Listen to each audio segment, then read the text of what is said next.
Tonight, behind every addiction, there is a story rarely told. Not a story about substances, but about pain, about loneliness, about shame, about a silent search to escape emotions that words could not ever explain, and ultimately about hope. Meet Hugo David Galván, 31 years old, born and raised in Miami, proudly Puerto Rican and Uruguayan, a barber for the past 7 years, a devoted father of three, and a man who spent years transforming the lives of others while quietly fighting to save his own. Because the greatest transformation of his life didn't happen behind the barber chair, it happened within. I am Carlos Anaya, founder of Cafecito Espiritual, and this is Lo Que Callan los Hombres, What Men Don't Tell podcast, a space where we men have the courage to tell the stories they have hidden for years, the conversations behind the success, behind the smile, behind the silence. Today, Hugo opens his heart with extraordinary honesty.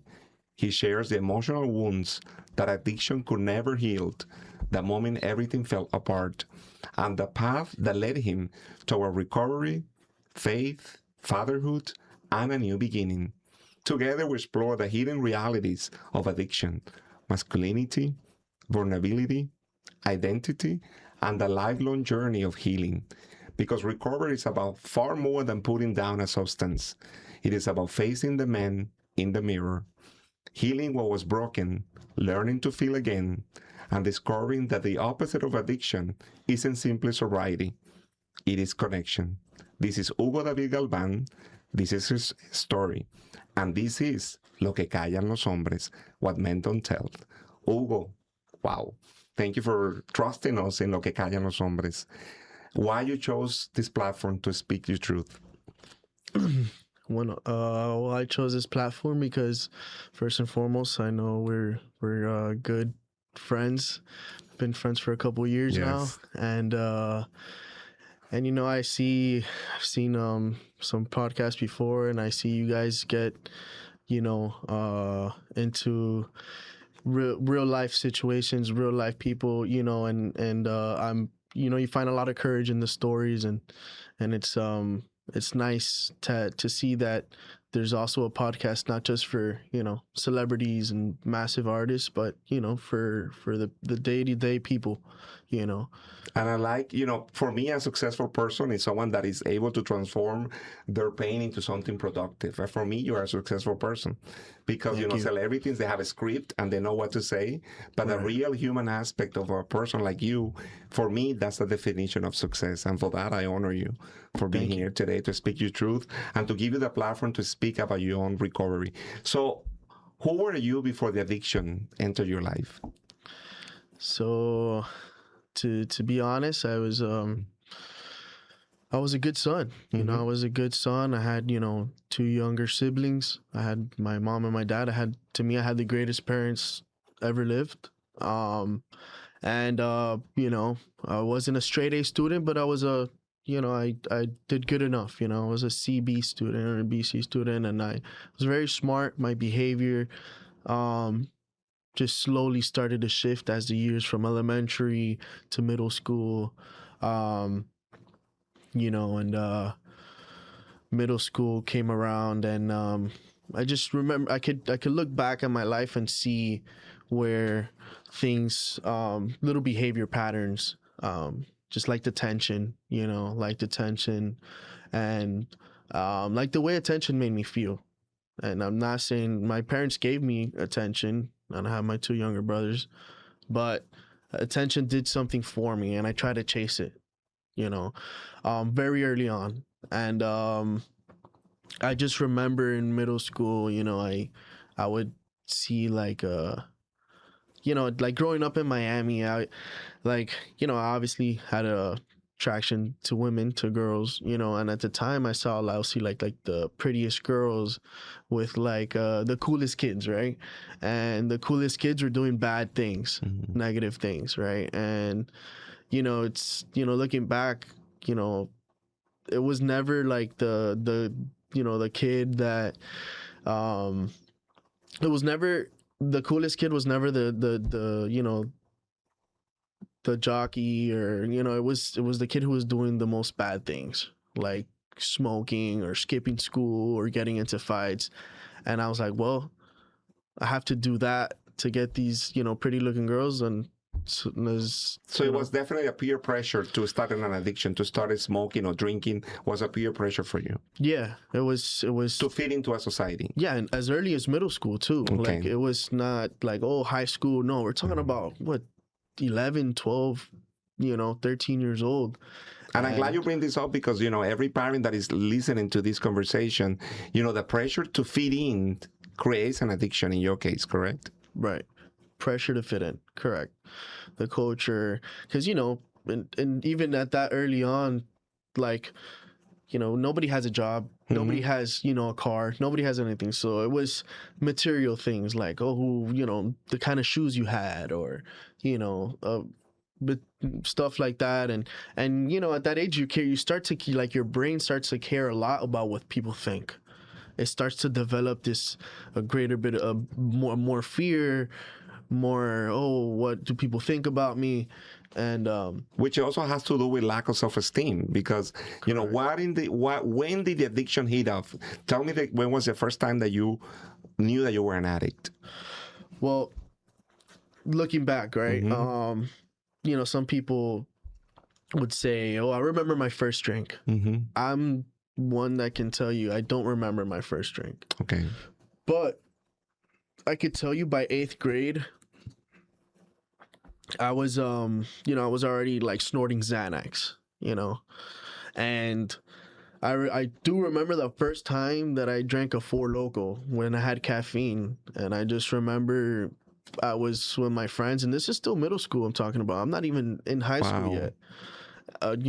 We stole the golf cart, and we went and we got in a little chase. First time. That's the one memory I do have from the Four Loko, but I was already drinking before that. So you were about what age? I was like probably 11. 11 years old. Wow. 11, 12. Yeah, from 6th grade to like 7th to like 8th. And then smoking was just like became a regular thing. Like, there was nothing else I wanted to look forward to at the end of the week. Once school was finished, or, was to smoking with my friends and playing some video games, or doing some devious stuff, or, going, playing Manhunt or sports or something like that. So what did alcohol or drugs, give you that you couldn't find anywhere else? Well, I think as a kid, another thing too that I feel the need to mention is that my mom was diagnosed with cancer that period of time too. And not saying that was the reason I drank or did what I did, but it definitely was one of the factors towards, like, wow, like, at that age I started realizing, okay, my mom is probably no longer gonna be here soon. And subconsciously I probably started making some decisions where we're very careless, if that makes sense. And you're also numbing the pain, because, if at that age you find your mom almost dying, they have to, were you trying to escape? Were you trying to numb? Or were you trying to just be silent? I was trying to escape. It was a mixture of trying to escape and not feel what I feel, because, my life ran on fear. So whenever I felt an emotion, whether it was sad, whether it was down, angry, I just didn't want to feel. And at the same time, I wanted to fit in, not feel, fit in, and, develop a persona to have people think highly about me, when really I didn't feel highly about myself. Which, leads to the next question. How good did you became at hiding you're suffering from the people around you? Well, it took some years to, like, it took years to the point where I started my behavior started to show, right? Like, my behavior, people definitely started to notice, like, okay, something's wrong with Hugo, because he never used to act this way. Now he's acting this way. Now he's spiraling out of control. Now he landed in jail for the first time. You know, and then it went from landing in jail for the first time to, oh, he's in jail again. Oh, I'm not surprised he's in jail. Oh, there goes Hugo in jail again.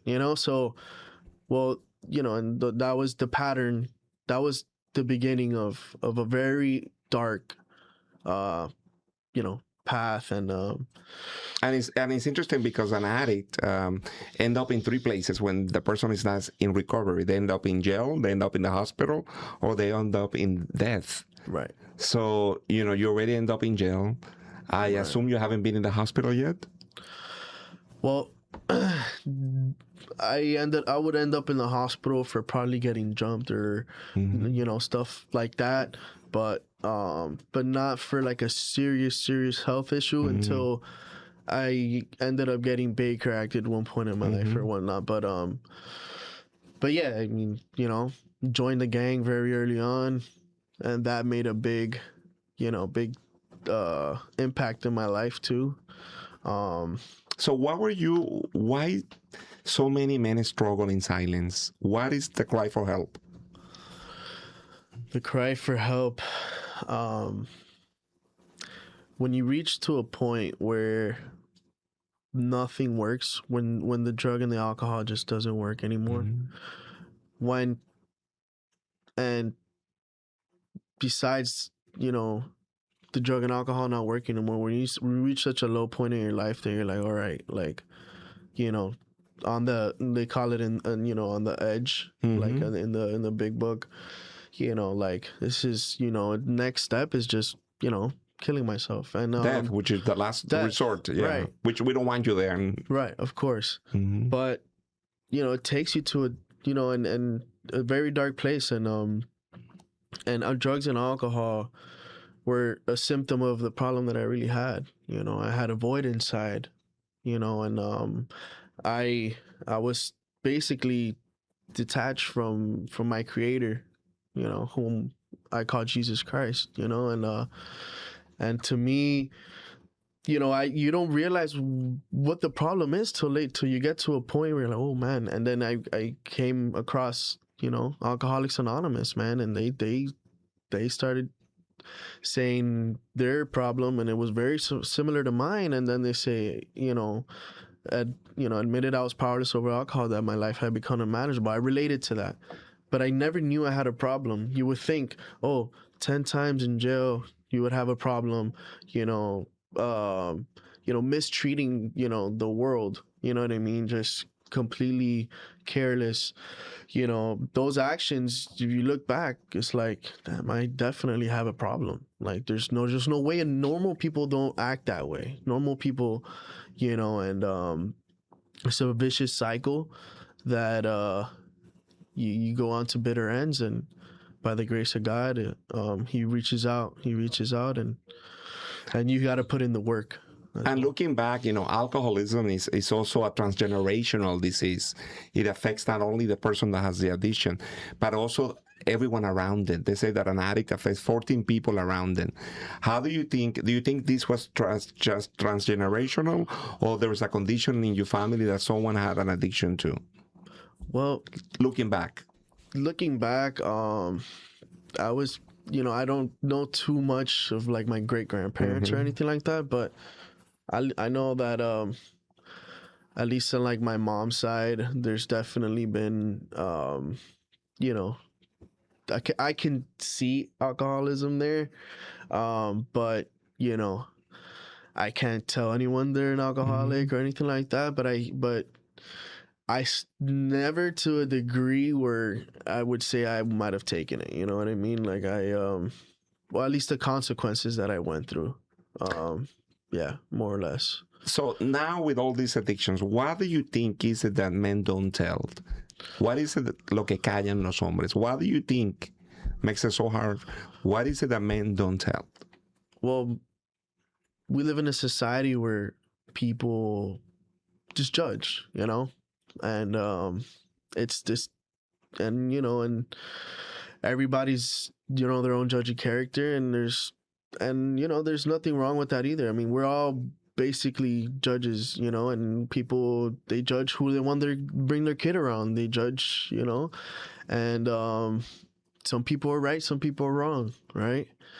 But um but you know, it's people, they stay silent because the society and the culture, especially in the Hispanic culture, we grew up on principles where very self will and will driven. You know, it's like, oh, you could do this on your own, or you don't need help. You know what I mean? And that's been the reality for hundreds of years. And some people die in that silence to prove a point because of their ego, and deep inside they're crying out for help. And what I learned in the program is that you know, it doesn't make you any less of a man to ask for help. And you know, on the contrary, it makes you more of a man, because you not only show the vulnerable point in your character, but you're willing to take advice from another man who has went through what you went through and has now made it through the other side and been successful, and you know, and knows the blueprint. So I got to a point in my life where it's like, well, I don't know how to run my life, because my life has been, you know, a history of pain and suffering for me and everybody around my life. So what do I do from here? Teach me how to live.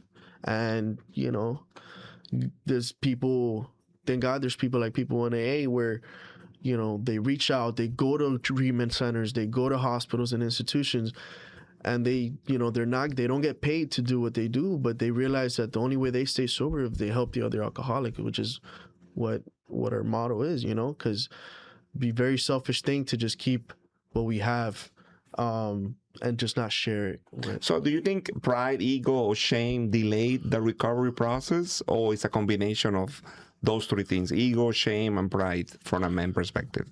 Yeah, pride, ego, shame. Again, just caring what people think.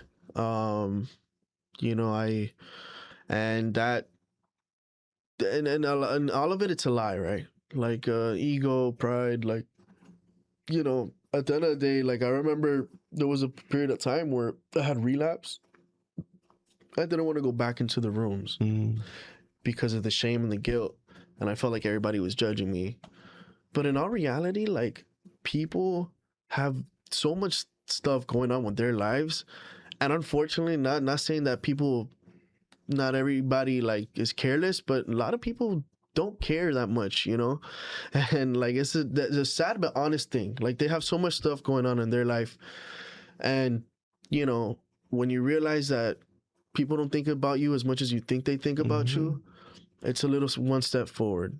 And then in the country, when I get there, people they were waiting for you to ask them for help. People want to help you, whether you fall 1, 2, 3, 4, 5 times. They want to pick you back up. They want to show you love. And that's what I found, you know, that kind of people. Yeah, and alcoholism is a very accepted disease in this society, because it's normal to have a drink and normal to go on in a happy hour. But for someone, it could mean death, or it could mean jail, or it could mean going to the hospital. And that's why it's so difficult to understand the addiction when a person has a problem with alcoholism and with alcohol. So what was your rock bottom? Rock bottom. I had various rock bottoms. I mean, you would think that, you know, me going to prison for 3 years was my rock bottom. You would think that me doing 4 years probation was my rock bottom. You would think me going to rehab was my rock bottom. You would think me losing my mom was my rock bottom. You would think, you know, me living homeless for a little while was my rock bottom. But I think none of it affected me as much as one day picking up my daughter close to drunk from daycare and just bringing her home, which was 2 blocks away. And after, you know, me being in that state, picking up my daughter from daycare was like, whoa, like, what am I doing? Like, thank God I got home safe. Nothing happened. But it's like God finally demonstrated like a form of love so strong where I was like, I can't keep doing this, you know? And if I can't, do it for me, at the bare minimum, do it for her. And this is a program where you have to do it for you. But that thought at that point in time was so like strong that it was able to open me back up and go full throttle with the program again. And I can say that was definitely a rock bottom for me. 100%. So what has been the gift of the pain? Because obviously through this addiction, there's a lot of pain, there's a lot of suffering. Pain is inevitable, but suffering is a choice. So what has been the gift of pain for you? The gift of pain. Well, it's just saying that says enough pain will make you change. And pain, without pain, people can't get to the next phase of their growth. Without pain, there's no character. Without pain, there's no success. Pain is actually the tool we actually need in life to overcome every other obstacles that life will throw at you, and not saying that we want to stay in pain, but it's getting through pain, getting through it, experiencing it, and moving forward, and I think God helps a lot with that, and today I could experience emotions. I could experience pain even then. I'm sober now and people still die. People still, there's still, I have, an amazing wife that I love very dearly. And, one day we're here and we don't know the next day, right? But pain comes to us all. And,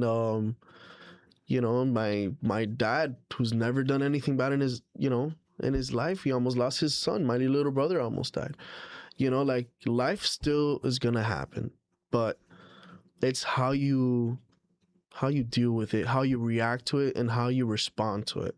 Because you could react at the moment, but how do you respond? And what's the solution you have? It's like, oh, my car broke down. All right, that's fine. There's people in Venezuela under the rubble right now. You know what I mean? Being grateful for where I'm at, being grateful for what we have, for the freedom that we're allowed to live in this beautiful country, and not taking people for granted. You know what I mean? And just continuing to reflect every day, because that's why going to meetings is so important, to hear other people's testimonies, to go to church and hear a testimony, because it reminds you of the pain. That's why for us, it's so important to help the people that are currently going through what we went through a couple of years back, because it reminds me, wow, I don't want to be back in this place. I don't want to experience this pain again. So what do I have to do to continue to avoid that pain and things like that. And you also became a rehab facilitator, helping hundreds of addicts to recuperate. How was that experience for you, to be on the other side? To be on the other side, yeah, I was a supervisor over there and a treatment center, and it was a great experience. It was a great experience, definitely different. And it helped me build character, and and dealing with alcoholics, you go to realizing like, wow, like this was how I used to be, and it's not easy. And you put yourself in other people's shoes, the people that have been dealing with me for so many years, like when people are drunk around me, sometimes, like I feel it's a little obnoxious sometimes. And I'm like, that's like 1% of what I used to be. So the people that, were patient with me throughout these years, like my dad and, my family and stuff like that, it's a cool thing to see. But it was an amazing experience. I'm very grateful for the treatment experience. It definitely took me to another level with my recovery. So, do you have any regrets? No. Would you change anything? I wouldn't change anything. Not even 3 years in jail? Not even 3 years in prison. And I say that because it's made me the man I am today. And God allowed me now to be a vessel to those that are going through the same thing now. What better way to have somebody helped than through, somebody relate to somebody who's been in their almost the exact same shoes.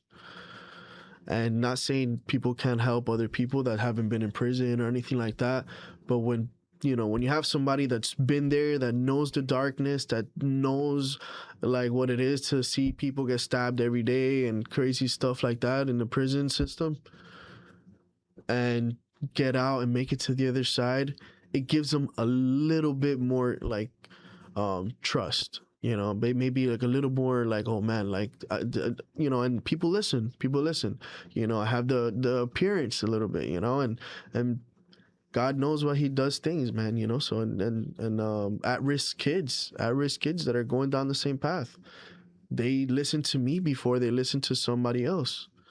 So like what, they're So what was the level of resilience? Because you must had a level of resilience in order for you to move forward, because you lost your mom, you became an addict, you went to jail, and there has to be a moment of resilience which higher power comes in.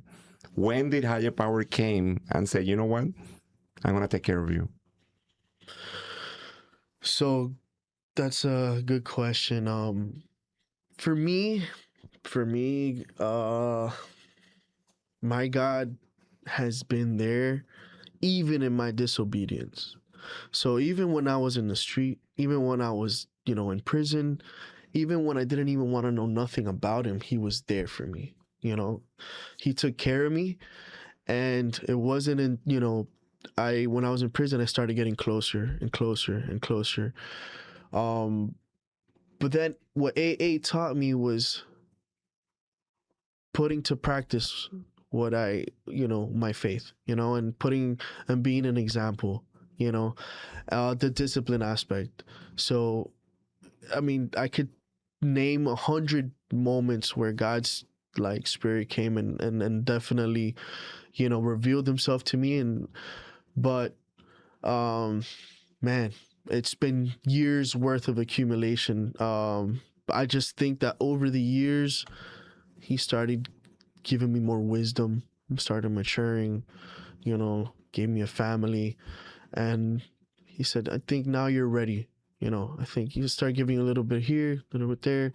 See how you do with this, see how you do with that, That's why the 12-step programs of any addictions, not only alcohol, marijuana, drugs, sex, gambling, this says the higher power comes in and it does miracles, because that's what the 12-step program is about.